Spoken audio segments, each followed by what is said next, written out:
Tumekuwa hapa na tukagundua kwamba watoto wetu wameathirika. Kuna familia moja ambayo wamehudumiwa watoto kama 6 hivi.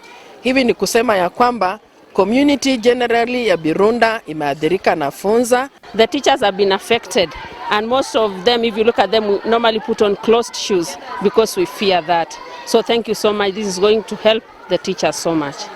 And most of the children are so much affected.